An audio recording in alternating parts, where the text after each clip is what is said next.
Welcome to Alaska Weather, a production of Alaska Public Media and the National Weather Service, Alaska Region.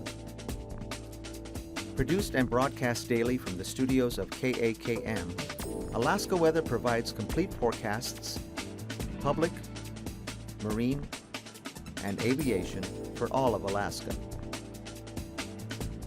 Alaska Weather is made possible by the following sponsors.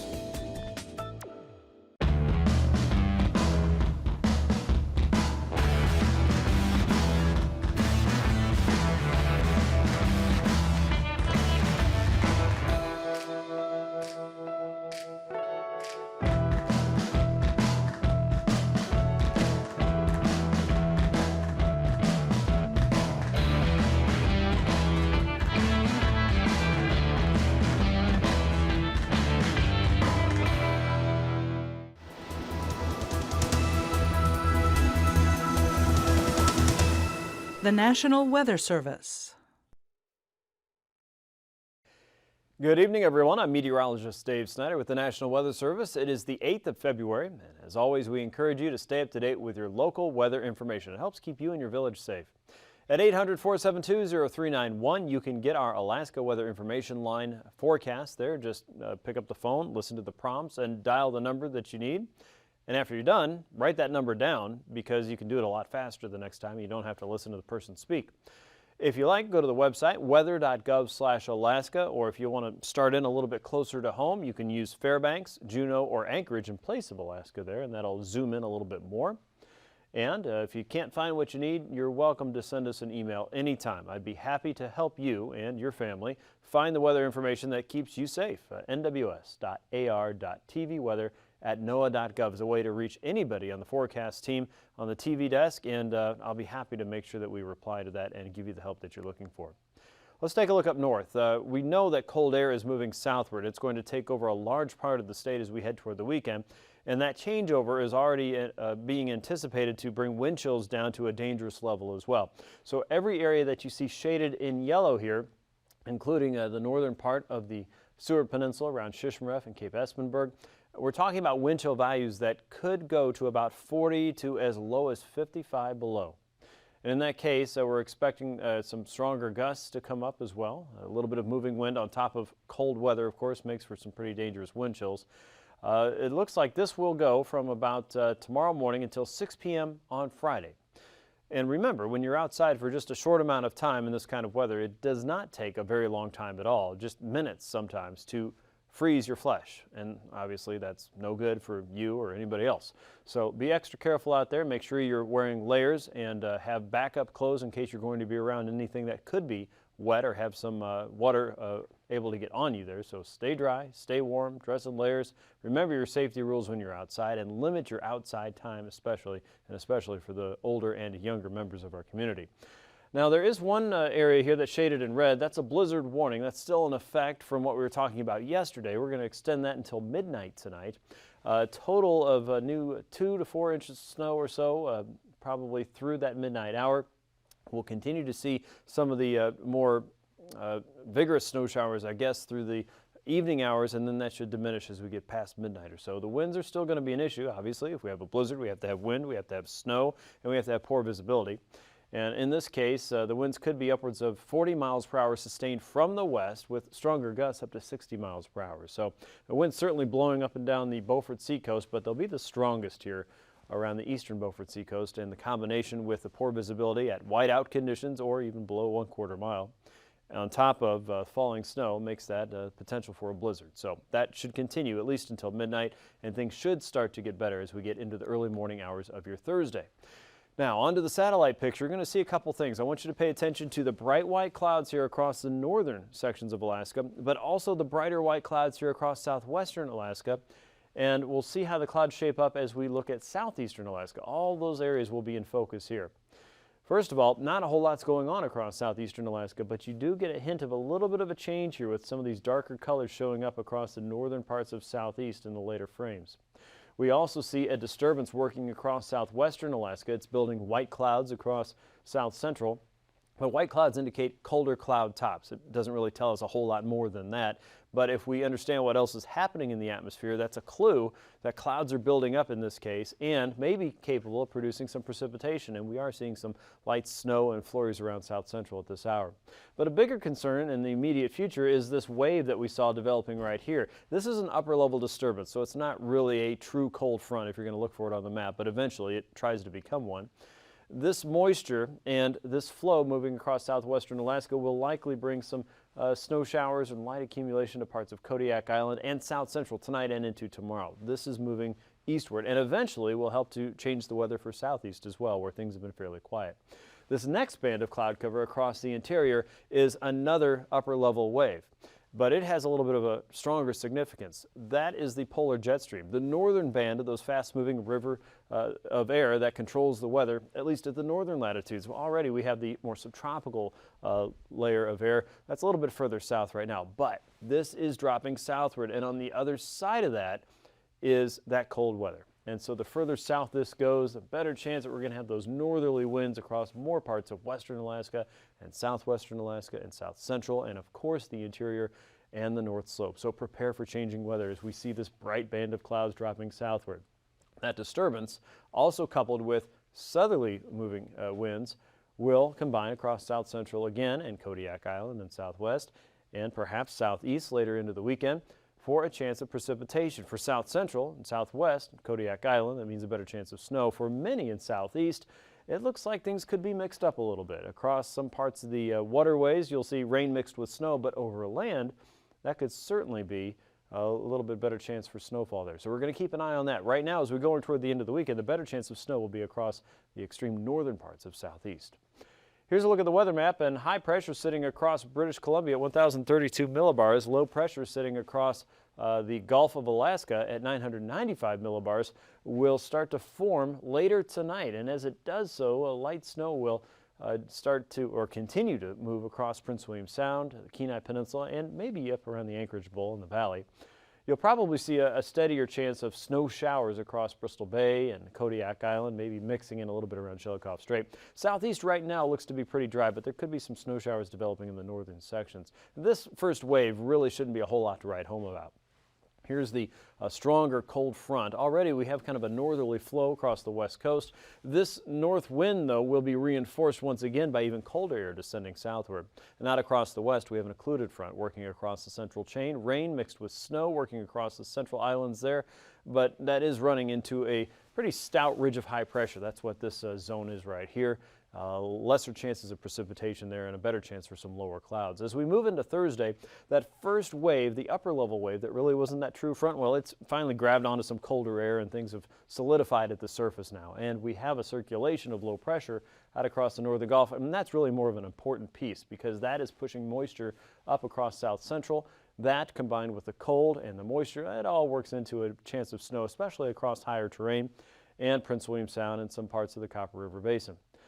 That does start to draw in some drier air across southwestern Alaska temporarily, and it starts to move some of that wetter, colder air into northern parts of southeast. Notice, though, a considerable change as you head further southward, even breaks in the clouds there. So from north to south across southeast, the weather should be a little bit different for you tomorrow. Across the interior, there will be a band of snow. Remember that first wave that was working southward? That upper level part of the disturbance is still there, but that colder air now has made its way all the way into south central. And out west, the frontal boundary's fallen apart, but there's still a chance for some light rainfall across the central islands. Up north, blowing snow will be the rule. Not much of a falling snow opportunity anymore, but the winds will still be blowing across the north slope and then all the way down the west coast and the Bering Strait communities and into southwestern Alaska. By Friday, snow is back again. Another surge of that low pressure system across the northern Gulf combined with moisture, combined with the cold air that's finally settled into more places in southeast. That will have made its way into southeast as well and in south central. For southwest, looks like there will be kind of an onshore flow to the Bering Sea coast of the Alaska Peninsula, so snow showers possible there. Colder temperatures continue to work down the west, and another batch of light snow is possible for the north slope, as well as continued winds from the north and northwest. So it looks like we're headed for a colder weekend. The other part of this is as we head toward and through the weekend and into early next week, we're going to watch that low pressure system there just south of the Aleutian chain. As this continues tracking east and northeast, it may affect southeastern Alaska. So a whole lot going on, and it all has to do with the cold air dropping southward. It makes a big mess of things, doesn't it? Today we saw temps in the 20s and 30s. Places like Petersburg and Wrangell were some of our warmer readings in the upper 20s and lower 30s. Sitka there had to beat everybody out at 36. Skagway and Haines in the teens and 20s as well, 32 for Yakutat. 20s for most of Prince William Sound. Montague Island showing everybody up at 37, 20 in Kenai. Temps were in the teens to low 20s around the Anchorage region. Talkeetna was 16, Palmer and Wasilla both in the mid-teens. If you're heading out toward Glen Allen and Gulf Canada today, it was about 0 to 2 below, 4 below around Tok, 9 above in Fairbanks, Healy, and Fort Greely in the single digits and teens today. Eagle was 2 above. Fort Yukon was 8 below. Arctic Village right at 0. Atkasuk 12 below. Barrow 8 below. About the same there in Kaktovik, Prudhoe Bay, and Dead Horse. Wainwright 9 below. In the Kotzebue Sound region, anywhere from 3 above around Shishmaref to 8 below in Kivalina. Kotzebue was 1. 7 in Nome. 10 around Savunga and Gamble. Into Norton Sound, temps still in the single digits there out toward Galena. McGrath was 15 degrees there. 19 degrees as you move out towards Sparivant, 6 around Bethel, upper 20s for St. Paul and St. George, 20s and 30s down the Alaska Peninsula and through the Aleutian Range, Kodiak Island in the mid-30s, low 40s for Adak and Atka, clearly some of the warmest temperatures on the map today, and 37 at Attu. Overnight low temperatures will stay in the single digits for most in south central, teens and 20s from Bristol Bay all the way out toward the Alaska Peninsula and the chain, 40 degrees in Attu, anywhere from mid-teens to almost 30 degrees around Sitka. The outer coast considerably warmer. Prince William Sound around 13 in Cordova. The middle Tanana Valley 15 to 30 below depending on how high up and down you are there. Anywhere from 30 to 35 below across the northern interior, the North Slope, 25 to 30 below in many cases, 12 below in Nome. Highs tomorrow don't recover very much. This is that big cold. 15 to 30 below across many communities for the north, 7 below in Fairbanks, Southwest 5 to 10 below, 4 below in Nome. Kotzebue looking at 10 below, St. Paul 24. 30s for many in southeast, getting some of that warmer weather creeping in your way. Teens and 20s for most of South Central and Prince William Sound. Kodiak Island 36. The Alaska Peninsula in the 20s and 30s and 40s for the central and western chain. Flying weather now shows IFR across the North Slope, across the northern side of the Alaska Range, the Alaska Peninsula and Kodiak Island, and out across the central and western chain. Watch as MVFR creeps into northern and western sections of southeastern Alaska tomorrow afternoon. IFR increases across the Gulf and across the upper Yukon Valley. MVFR lingers across the North Slope. IFR for the Bering Strait communities and St. Lawrence Island, as well as the Bering Sea coast for the Alaska Peninsula.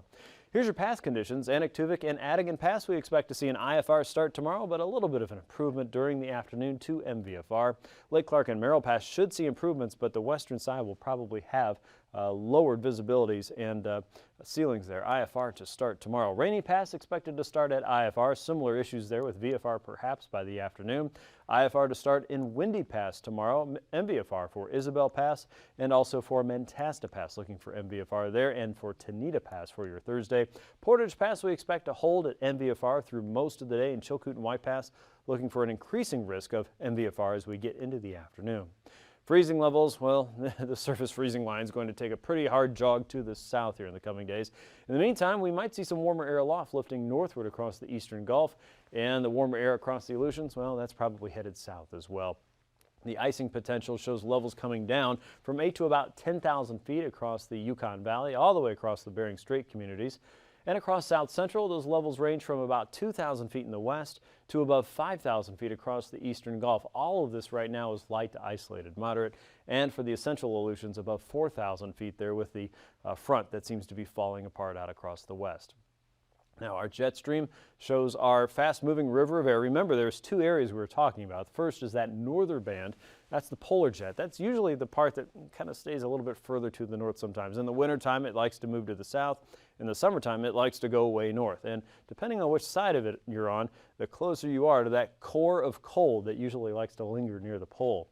In this case, the polar jet is moving over most of Alaska, and that allows the cold we see here closer to the pole to move a little bit closer to Alaska. That is the source of the cold weather for the northern hemisphere, and in this case, we're going to get a taste of that.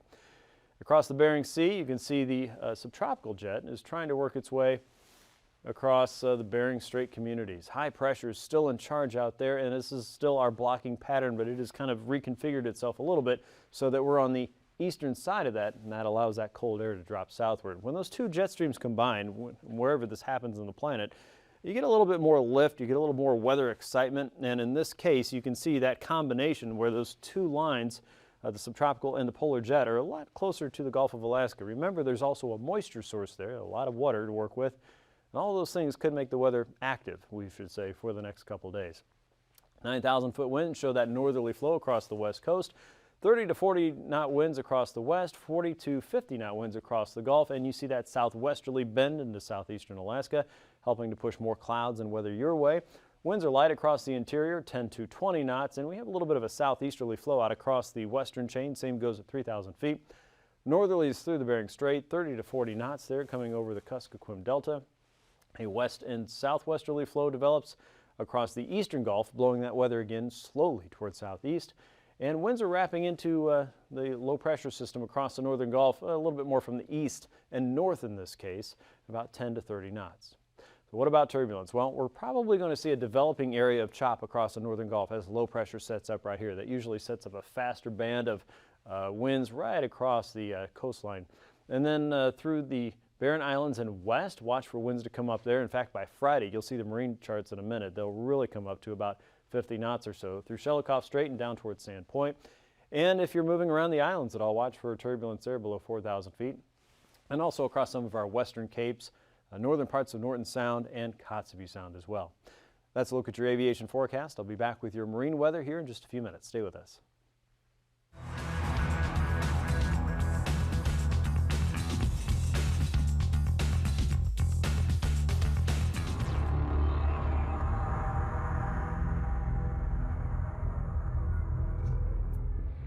There are some important things we can all do to avoid runway incursions. Things we probably all know, or have known but forgotten, or that we sometimes overlook because of distractions. Some of these things are simply plain old common sense. Always look, listen, and expect the unexpected. Minimize distractions by keeping a sterile cockpit while taxiing. Know where you are and where you're going. Never guess. Always know. And if you don't know or are uncertain, always ask. And that brings me to a word or two about the best ally we pilots have at Howard Airport, the air traffic controller. Runway 25 left at Delta position and hold traffic on the Delta.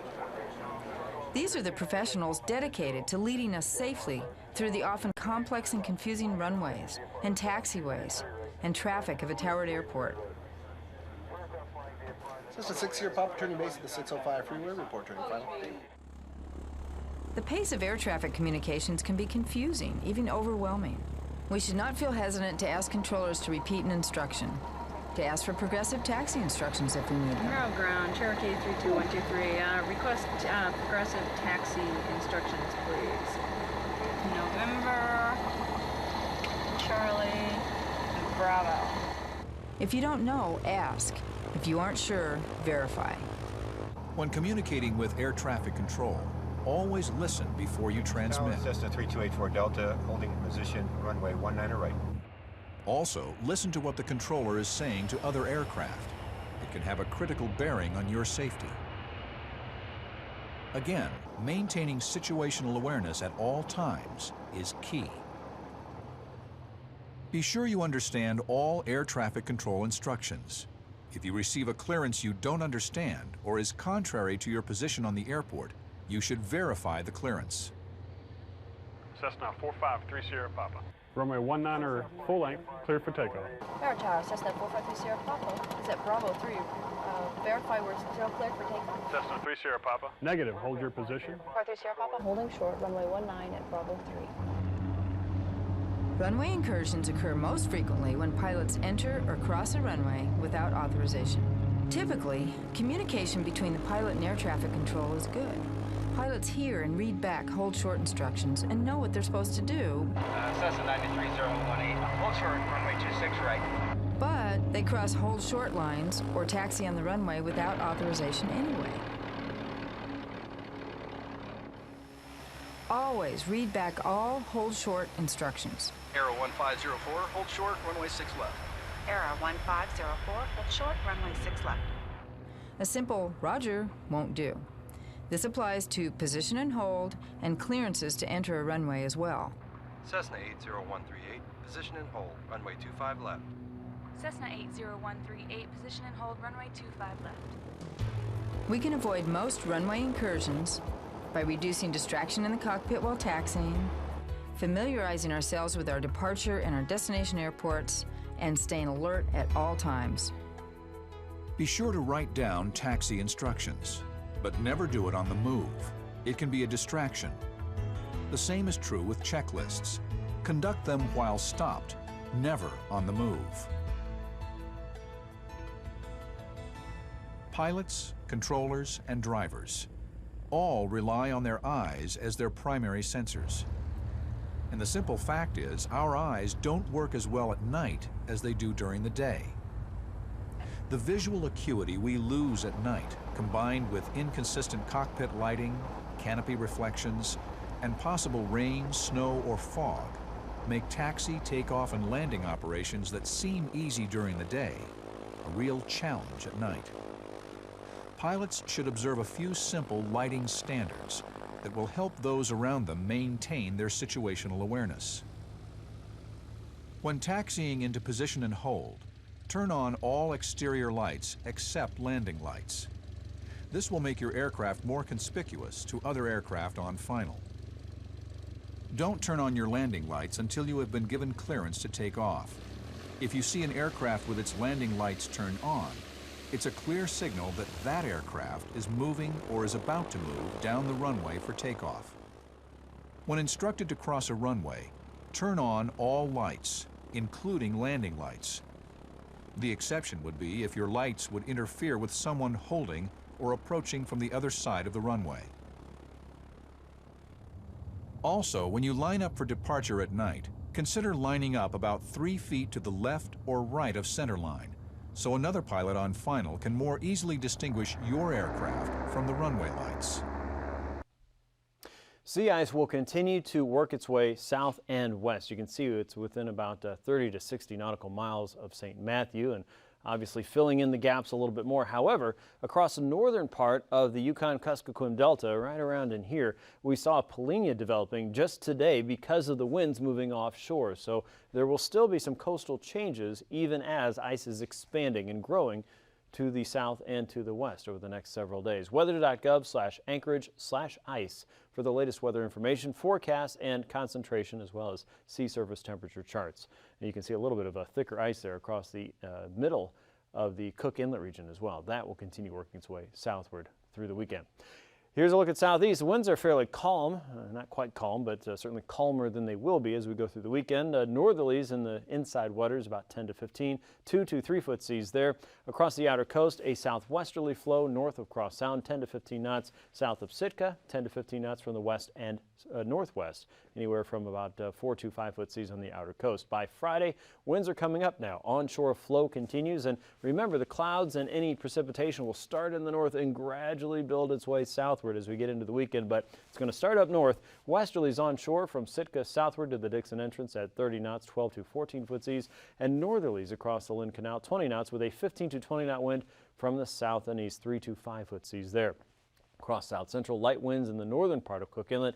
Otherwise, northwesterlies will be building over Kodiak Island and the Barren Islands, 30 to 35 to start with 6 to 9 foot seas. Northwesterlies inside of Prince William Sound will pick up, and 3 foot seas are expected there. Outside, 5 foot seas on a 25 knot wind, still from the south and west. But as we get into Friday, look at northeasterlies changing there.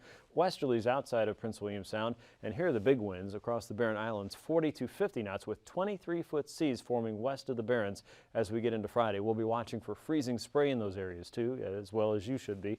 30 to 40 knots in the western and northern Gulf, and 30 to 35 over Kodiak Island.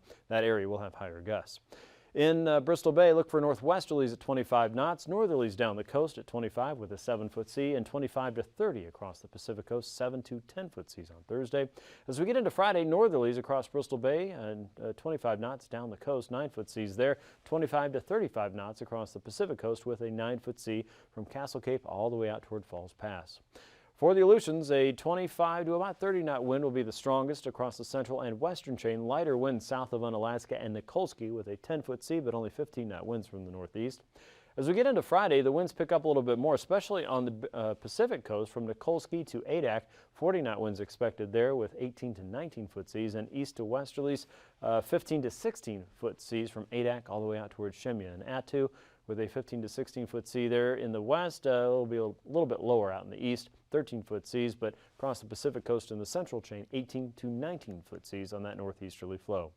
For Thursday across the west coast, you won't see a whole lot of a wind change for Thursday and Friday, but the northerlies will certainly have a little bit more of a bite as colder air continues to work its way southward. For the west coast, 20 to 25 knot winds there in the open waters around St. Matthews, 6 foot seas, northeasterlies for the Pribilofs with a 5 foot sea, and 6 foot seas in the Kuskokwim Delta region. For Thursday, not a big change, still holding at 25 to 30 knots from the north and northeast. Seas are holding around 6 foot seas there for the Kuskokwim Delta, 9 foot seas for the Pribilofs, and 8 foot seas for the St. Matthew region. Now for the north slope, north and westerly winds will begin to diminish for the eastern Beaufort Seacoast. That means a lessening of a chance for blizzard conditions. The winds will still be blowing there and it will still be cold. Northerlies across the Chukchi Coast, 20 to 25, and northwesterlies blowing into Kotzebue Sound on Thursday. A little bit more of a westerly flow north of Point Hope to Barrow as we get through Friday, and southwesterlies pick up for Prudhoe Bay at 20 knots and will hold on to a light westerly flow around Kaktovik on Friday. Here's a recap of your weather. The northern part of the interior, the North Slope, the Brooks Range, and the Beaufort Seacoast, as well as the Chukchi Coast, looking at wind chill advisories for values that could feel as cold as 40 to 55 below as we head into the weekend there. Wind chill advisories will be in effect tomorrow. For the eastern Beaufort Seacoast until midnight, a blizzard warning is still in effect for you as we have some strong and gusty westerly winds, 40 miles per hour sustained with a 60 mile per hour gust until midnight. After that, the snow and the wind and the visibility should start to improve just a little bit, but it won't be 100% better right away. So just be careful if you're traveling around. Low pressures forming in the northern Gulf as colder air is moving south. That means an increasing risk for snow for the Gulf Coast. Thanks for watching. These forecasts are to be used for planning purposes only.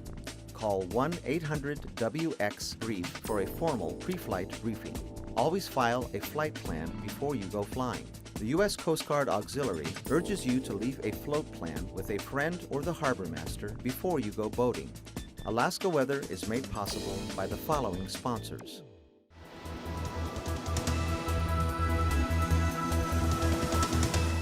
The National Weather Service.